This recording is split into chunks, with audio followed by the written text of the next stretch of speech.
Bienvenidos.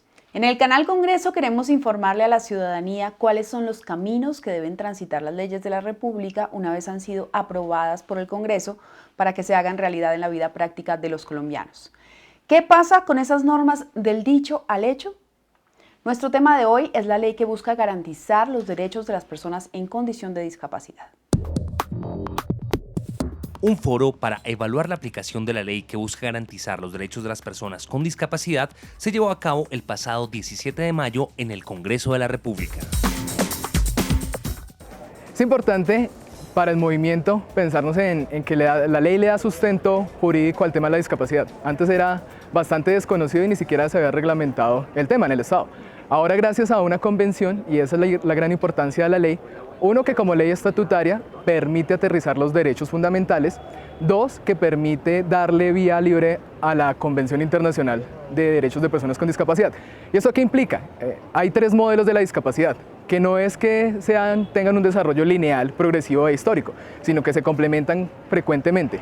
Uno es el de dejemos a las personas con discapacidad de lado porque no son importantes y no le aportan absolutamente nada a la sociedad.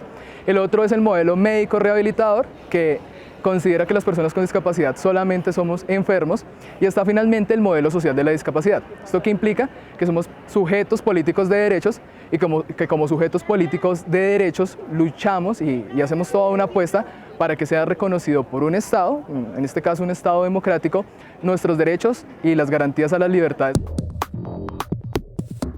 Mediante la adopción de medidas y políticas que cuenten con enfoque de inclusión, esta ley busca eliminar toda forma de discriminación en el país por cuenta de cualquier clase de discapacidad. Yo creo que tiene varios elementos que convierten esta ley estatutaria en una ley muy importante. Primero, el reconocer unos derechos. Y unos derechos que nacen de algo, de no entender la discapacidad como una enfermedad, sino entenderla como unas limitaciones que en la medida en que se creen las condiciones se pueden superar esas limitaciones. Limitaciones evidentemente que tiene una persona que no puede caminar como caminan las otras personas, pero se puede movilizar en una silla de ruedas, o no puede ver como ven otras personas, o no puede escuchar como escuchan otras personas. Pero eso, más que atenderlo como enfermedad, tiene que entenderse como una limitación, y esa limitación obliga a que el Estado cree unas condiciones para generar equidad, para generar igualdad. ¿Igualdad en qué? Reconocer los derechos a la salud que tienen los discapacitados. A las personas en condición de discapacidad, más que discapacitados, y el lenguaje también tenemos que ser muy precisos. Destacamos, y personalmente yo destaco, que la ley se ha pensado en decirle a las instituciones, a los ministerios y a los diferentes entes o instituciones del Estado, cuál es la tarea específica que tiene que realizar. Porque en la 1346, cuando en esa ley del 2009 reglamenta la Convención Internacional de Derechos de Personas con Discapacidad, perfecto, queda ya en el marco normativo y en el bloque de constitucionalidad del país, queda ya la ley, ¿sí? Ya queda reglamentada y ya queda ahí.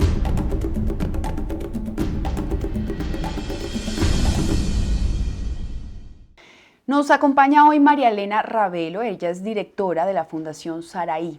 María Elena, muchas gracias por aceptar la invitación a Del Dicho al Hecho y pues bienvenida. Muchas gracias, y pues qué espacio tan bonito para nosotros que vivimos la discapacidad desde el seno de nuestro propio hogar. Muchas gracias. Me gustaría que te presentaras, que nos contaras qué hace la Fundación Saraí, cómo inicia, de dónde surge.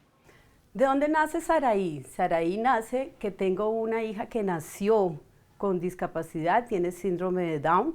Sarita es mi hija, ella tiene 9 años, y hace 8 años me enfrenté con un momento de verdad muy duro para mí, que fue la discriminación de mi hija en un parque de juegos, y ahí me di cuenta que yo no estoy tan protegida y no conozco nada de lo que puede proteger a Sarita. ¿Qué pueden hacer las mujeres? Bomberos. Bomberos, sí señora. Profesoras. Profesoras. Las doctoras. Doctoras. Para que vea con la boca ahí. Sí, las que miran los dientes, las odontólogas. ¿Qué más pueden ser las mujeres grandes? Manejar barcos. Muy bien, manejar barcos. O sea que las mujeres pueden hacer muchas más cosas, ¿cierto? Entonces nace la idea de crear Saraí. Saraí es una fundación para personas con discapacidad que se enfoca en arte, cultura y urbanismo.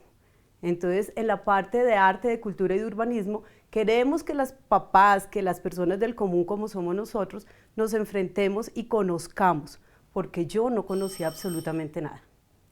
Pues hoy justamente vamos a hablar sobre esta ley que beneficia a miles de personas con discapacidad en el país, con María Elena y por supuesto con los senadores de la República. Hacemos una pausa y ya regresamos.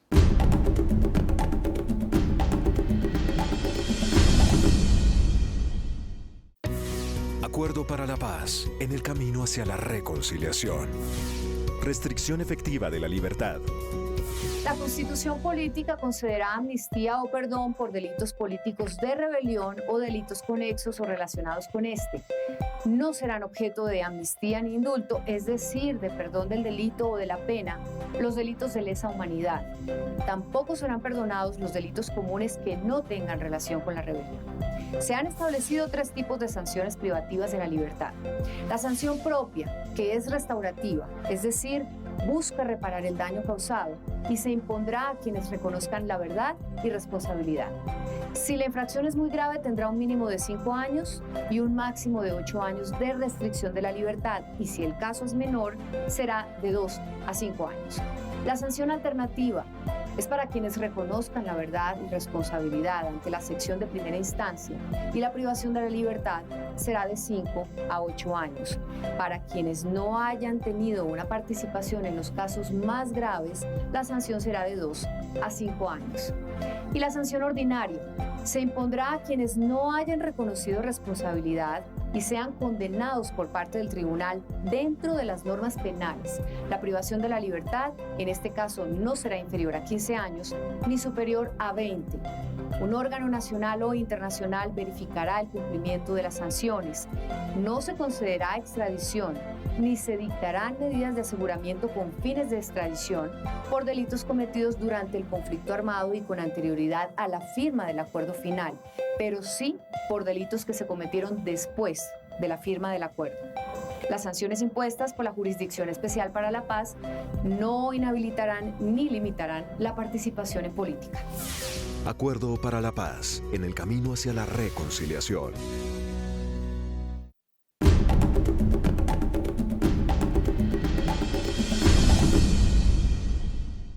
Regresamos, gracias por continuar con nosotros. María Elena, quisiera que nos dijeras, en resumidas cuentas, ¿cómo evalúan ustedes la ley para la discapacidad en Colombia? Primero, es un tema que la gente ignora muchísimo, se confunden a veces los términos. Es muy, digamos que es un gran logro que se haya logrado una ley estatutaria que defienda a las personas con discapacidad, sus cuidadores y sus familias, porque es una ley que nos protege a todos, no solamente a la persona. Pero del dicho al hecho, digamos que hemos encontrado unos grandes baches.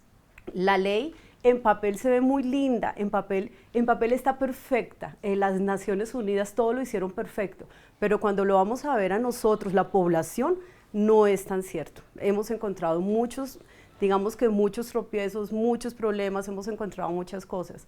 Si la ley realmente estuviera funcionando, no tendríamos problemas de educación, no tendríamos problemas de recreación, no se hubiera presentado la marcha que se presentó de personas con discapacidad hace más o menos 2 meses, donde desafortunadamente a la población con discapacidad, personas en silla de ruedas, en muletas, mamás cuidadoras como soy yo, hubo un incidente con gases lacrimógenos. Empecemos por hablar de lo que hay en el papel. ¿Qué de eso que está en la ley destacan ustedes? Educación. Tenemos derecho a la educación para nuestros hijos en el papel. Tenemos derecho a vivienda en papel. Tenemos derecho a recreación, a acceso a la justicia, a que nos rompan las barreras. Pero si lo vamos a ver realmente, tenemos barreras, la educación no está bien. La educación para las personas con discapacidad no se tiene que limitar a una primaria y a un bachillerato, sino hay muchas personas que no pueden entrar a una universidad porque no pueden. Su intelecto no le da muchas personas para leer, para escribir. Entonces esas personas, ¿qué pasa? Se vuelven en llaveros en sus hogares porque no pueden salir, porque no hay nada que vaya más allá. El SENA tiene, digamos que tiene programas que en teoría debiera apoyar a la población, pero preguntémosle a la población qué es lo que está pasando realmente. Los están sacando. ¿Por qué? Porque los profesores no están especializados para poder tratar personas con discapacidad. Hoy en día su hija accede a educación gratuita. Sara sí, Sara asiste a un colegio que se llama el República de Bolivia, que es un colegio excelente, que es de educación especial con unos márgenes de educación especial. Los quieren acabar porque las teorías y los imaginarios de las personas que hacen las leyes, que hacen las políticas, actúan a través de un imaginario, más no de la vivencia de un papá. Sara estuvo en colegios regulares y me encontré con que el colegio, el jardín donde estaba Sara, que pasaba a primaria, se volvía bilingüe. Entonces a Sara me dijeron no y me la sacaron. Me fui a otro colegio donde el curso seguía su ritmo normal, que es la mal llamada inclusión, y Sarita, como no estaba al mismo ritmo del curso, empezó a quedarse de medio lado. Por fortuna me encontré con este colegio distrital que me da las garantías que yo como mamá busco para la educación de mi hija. ¿Y qué de lo que dice la ley se ha llevado a cabo? ¿Qué avances ha tenido? Avances ha tenido que la gente ya por lo menos, cuando uno les dice que hay una ley que nos respalda, tratan de medio entender, tratan de medio decir, oiga, si hay una ley que los está respaldando a la discriminación, porque realmente si vamos a ver, es una ley que protege la discriminación desde muchos puntos de vista. Algo ha ayudado a que en los diferentes ministerios empiecen a crear programas para las personas con discapacidad en papel, porque muchos de esos programas que se crean no le llegan a la población. Ni siquiera el gobierno sabe cuántas personas con discapacidad tiene. Les contaba, mi hija tiene 9 años y hace un año yo me enteré por voluntad propia de todo lo que existe. Pues vamos a continuar hablando sobre ese trecho que hay entre el dicho y el hecho, pero antes vamos a ver qué piensan las autoridades en la materia sobre la implementación de esta ley.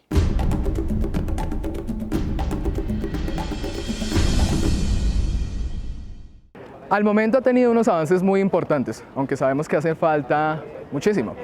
Uno de los avances que más rescato hasta el momento es que ha permitido dar todo un sustento jurídico a las leyes de discapacidad y al marco normativo de la discapacidad. A partir de la 1618 se han podido establecer muchos decretos reglamentarios y esos decretos reglamentarios han permitido que los ministerios, que las instituciones, que los diferentes entes del Estado tomen más en serio su responsabilidad y su tarea con la discapacidad. En el momento, por ejemplo, sabemos muy bien que ya está firmado, que fue firmado por la exministra de Trabajo, el decreto reglamentario para darle vía y darle todo el cumplimiento al artículo 13 de la Ley Estatutaria 1618, que habla sobre la posibilidad de contratación laboral a personas con discapacidad en el sector público. No se justifica que esta ley fue aprobada hace ya un tiempo largo y hoy todavía no hayan salido los decretos que la reglamentan. O sea, voluntad política para ejecutar las cosas. Que nuestras autoridades locales y regionales entiendan que en Colombia hay más de 1.800.000 personas en condición de discapacidad, que no son un problema, que pueden aportar para el desarrollo del país, pero que tenemos que crear políticas públicas que los incluyan. El discapacitado lo que está pidiendo es que lo incluyan, no que le den un tratamiento como pobrecito. Él está pidiendo es que se le reconozcan los derechos, pero que le reconozcan efectivamente.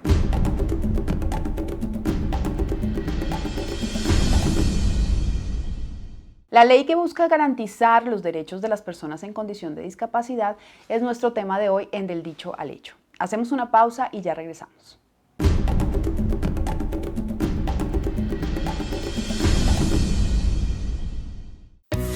Acuerdo para la paz, en el camino hacia la reconciliación. Nuevos términos que usted debe saber usados dentro del acuerdo. Estos son los nuevos términos que usted debe saber y que están usados dentro del acuerdo. PDET, Programas de Desarrollo con Enfoque Territorial. RRI, Reforma Rural Integral. Son todos los planes contenidos dentro de la reforma agraria. PTN, puntos transitorios de normalización, esos puntos donde se concentrarán las FARC mientras se reincorporan a la vida civil. PISDA, planes integrales comunitarios y municipales de sustitución y desarrollo alternativo. ECOMUN, economías sociales del común, que serán las organizaciones que constituirán las FARC. UTC, unidades tácticas de combate de las FARC. CFHBD, cese al fuego de hostilidades bilaterales y definitivo. ZBNT, zonas veredales transitorias de normalización, allí donde se concentrarán temporalmente los miembros de las FARC-EP cuando dejen sus armas. ZRC, zonas de reserva campesina en las que se implementarán algunos de los programas de reforma rural. ZS, zonas de seguridad. MAP, minas antipersonas. AEI, artefactos explosivos improvisados, dispositivos explosivos usados en guerras no convencionales como este conflicto armado. MUSE, municiones sin explotar. REG, restos explosivos de guerra. Acuerdo para la paz, en el camino hacia la reconciliación.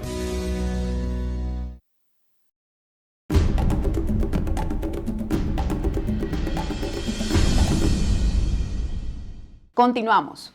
Del dicho al hecho hay siempre un camino que recorrer. ¿Cuál ha sido el que ha tenido que transitar esta ley que busca garantizar los derechos de las personas en condición de discapacidad? Ayer me impactó mucho en un foro que hacíamos, un muchacho que se para vivaz, es que se notaba, digamos, de las personas que se le brota la vivacidad, inteligencia, no podía escuchar y se comunicó con lenguaje de señas. E hizo unas reflexiones en cuanto al derecho de educación, o sea, ahí hay una persona inteligente y con capacidad, pero si la llevamos a una universidad, ¿estarán las universidades preparadas para entregarle los elementos que necesita esa persona para desarrollar su potencial? Evidentemente hoy no. Entonces, ¿cómo hace el Estado para crear las condiciones para que esa persona pueda explotar la inteligencia que evidentemente tiene y ponerla al servicio de la sociedad? Claramente hay unas barreras normativas. Sabemos que el Estado tristemente se ha convertido en un Estado santanderista, y esto se dice en muchos escenarios, en muchos lugares, porque se crean muchas leyes, muchas ordenanzas, decretos, etcétera, pero no se operativizan. ¿Y por qué no se operativizan? Porque no se delegan las funciones claras a las instituciones, no se fijan presupuestos determinados para las diferentes competencias que hay que cumplir, y además de ello, pues no hay un capital humano profesionalizado que pueda atender los casos específicos, en este ejemplo de las personas con discapacidad. Entonces tenemos ahí unas barreras muy difíciles que son derivadas de los mecanismos institucionales, pero además también hay unas barreras sociales, y es cómo la sociedad en general percibe a las personas con discapacidad. Obstáculos que ha tenido que enfrentar la ley y otros que aún enfrenta a la población de personas con capacidades diferentes en Colombia. ¿Cómo creamos normas positivas, discriminación positiva, para que el ciudadano pueda trabajar? En el proyecto del cual yo fui ponente, marqué algunas. Por ejemplo, aquellas empresas que quieran licitar en obras o en contratos o en servicios del Estado y que contraten personas en discapacidad o en condición de discapacidad, van a tener un puntaje adicional a otras empresas. Entonces generamos unas condiciones para que sea atractivo contratar a estas personas. Que el Estado colombiano está en deuda aún de comenzar a implementar el nuevo censo poblacional colombiano. Leí hace poco en un artículo en internet que desde el 2015 se viene trabajando en esa labor. El DANE viene adelantando la tarea y viene buscando otras herramientas para hacer más ágil y más adecuado el censo de población. Sin embargo, pues hace falta, se han quedado un poco cortos y se ha quedado colgado en la tarea.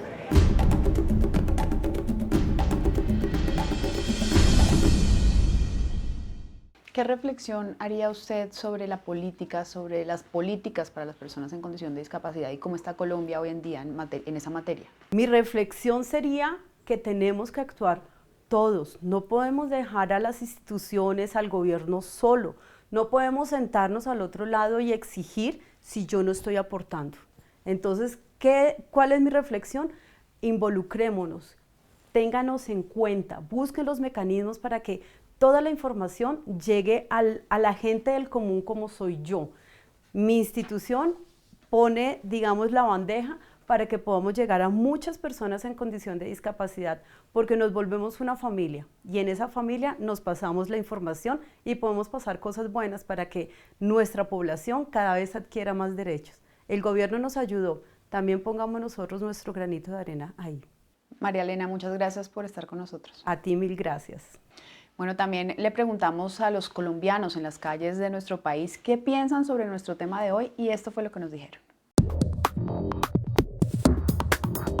Sí, señor, estamos de acuerdo porque pues, los discapacitados necesitan que el gobierno también tome medidas acerca de su condición. Sí, estoy de acuerdo. Creo que los discapacitados en Colombia necesitan del servicio y la ayuda de todos. Claro, estoy de acuerdo, porque se debe hacer justicia a aquellas personas que por circunstancias de la vida han llegado a esa condición física y es elemental que los demás, la sociedad sea solidaria con ellos. Pues no, porque nosotros nunca nos han dado, nos han dicho a nosotros, para los discapacitados tenemos un trabajo y cada que uno va a buscar un trabajo nos rechazan, ¿cómo se llama eso? El feo. Sí, nos dicen que no, que porque pues somos discapacitados y los dueños de las empresas o los dueños de los almacenes no se van a hacer cargo de una persona discapacitada porque es un lío para ellos. Sí, estoy de acuerdo. ¿Por qué? Porque en algunos casos muchas personas son bajas de recursos económicos y entonces pues así la persona tiene esa ayuda, ¿no? Claro que sí, estoy de acuerdo con la ley porque ellos son igualmente personas con los mismos derechos y obligaciones que tenemos cualquier persona que nacimos con todos nuestros 5 sentidos, igual ellos los tienen, lo único es una discapacidad, pero ellos son discapacitados físicamente pero no mentalmente. Llegamos así al final de nuestro programa. A ustedes, como siempre, gracias por su sintonía y les recordamos que estamos al aire cada semana para contarles en qué van las leyes que aprueba el Congreso de la República y cómo se hacen realidad en la vida práctica de los colombianos. Los esperamos en Del Dicho al Hecho.